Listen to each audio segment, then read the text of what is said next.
Welcome back to Bunbury City Speedway. You're watching the 15th anniversary Krikke Boys Shootout preview show. For a lot of the drivers you see out on the track tonight, sprint car racing isn't just about fun. It's a full-time job and a huge commitment.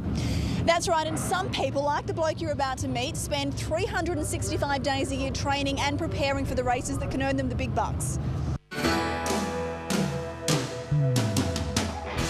Sheldon Brady drives number 6 for the Flex Motorsport team. He only started driving 3 years ago.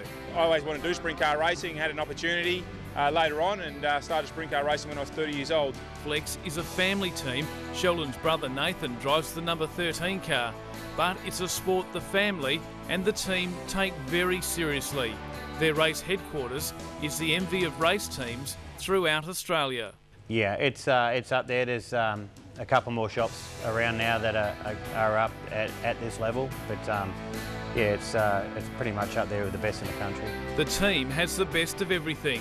It's a full-time operation and millions of dollars have been spent to set up. Sheldon's just been contracted as a World Series driver. He says the experience will help his preparation for the Krikke Boys race. Winning the Krikke Boys is definitely something I want to do in future, but in the short term, mate, just making the A-main and finishing A-main is definitely for me. We're still a couple of years off probably busting out a podium at Krikke Boys, but yeah, we'll be down there giving it our all. Have you ever wondered what makes these modern-day mechanical thoroughbreds tick? Steve Melville explains. A sprint car is a purpose-built race car, the pinnacle of Speedway. Yeah, it's state-of-the-art. We run all titanium bolts, purpose-built race engines. These motors here would have about 880 horsepower. It's direct drive, so the car gets placed into gear, gets pushed off, they hit the fuel, all pressure comes up, hit the ignition switch and off they go. The wing is downforce, it's the opposite to an aeroplane. It plants the car on the track, which gives it more drive. They've got brakes only on the left-hand side on the car that we run. Some people run a right rear brake. There's one on the left front and an inboard left rear rotor. There's a lot more that goes into Speedway than people might think. But really there's no point to any of it at all unless you get bums on seats down here on race night. So to give us an idea of just how much the spectator facilities have been improved in the last year, we're joined by Andrew Roberts from Bunbury City Speedway. Hi Andrew. Hi Jasmine, how you going?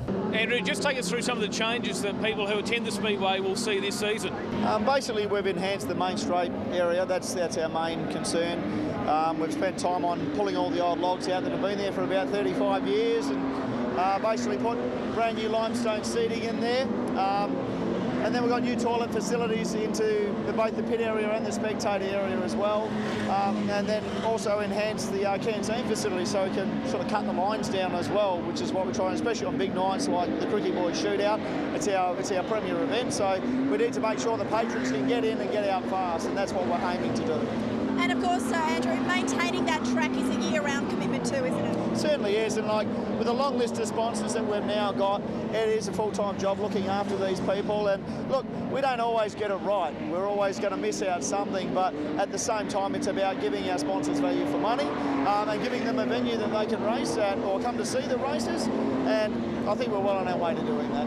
Andrew, thank you so much for your time for us tonight. All the best for the Krikke Boys Shootout next weekend. Should be a big event. No worries, looking forward to it, thanks. Thanks, Andrew.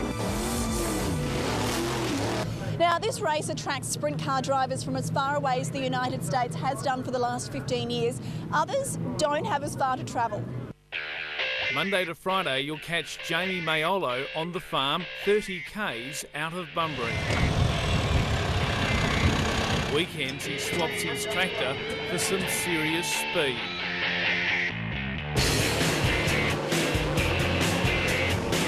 I want to win the race and probably so do 40 other guys out there, you know. Jamie was there in 1998 for the very first Krikke Boys race, just 18 years old, and he finished up on the podium. Yeah, I was straight out of 360s and we ran an open engine for that first Krikke Boys race that I raced in and ended up third, so we were pretty stoked with that. For Jamie, the shootout is unfinished business. I grew up with the Krikke Boys and it meant a lot to me to win it. He's only had a couple of thirds, he's had a bit of bad luck, but just keep trying. This is the only race he hasn't won in West Australia.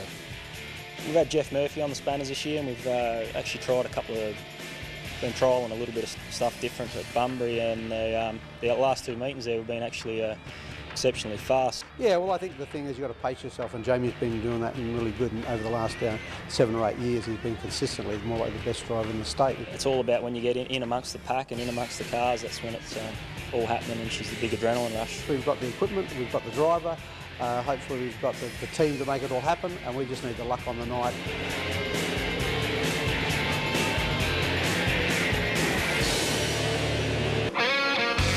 He's fresh off a season in America, so he's pretty sharp in the car. Just got to be mentally prepared for it and focused. Kaylee Gast hails from Decatur, Illinois, one of a growing number of US drivers who make the trip down under for the Shootout every year. As far as racing with other people, it's pretty much the same as what it is back home. At 23, he's half the age of some of the sprint car veterans he'll be taking on next weekend. But don't underestimate him. Kaylee's been behind the wheel since he was 4 and winning state championships in the US since he was 7. It's something that's been in my family. Racing's been in my family, and being able to do this is pretty neat and love doing it. The sprint cars he drives here are ordered in from America. Yeah, come in kit form, and we basically assemble the kit as required and then pull them apart, get them painted and powder coated and put them back together ready to race. Kaylee's best placing in a shootout so far, 2008, second behind Robbie Farr. That was a good season for us down here. Everything kind of fell in place for that race. It's certainly a special race, and we'd like to be at the pointy end. Hopefully this year we can get back up towards the front. After the break, back to last year and the race that still has commentators shaking their heads. That's right, not one crash from green to checkered flag.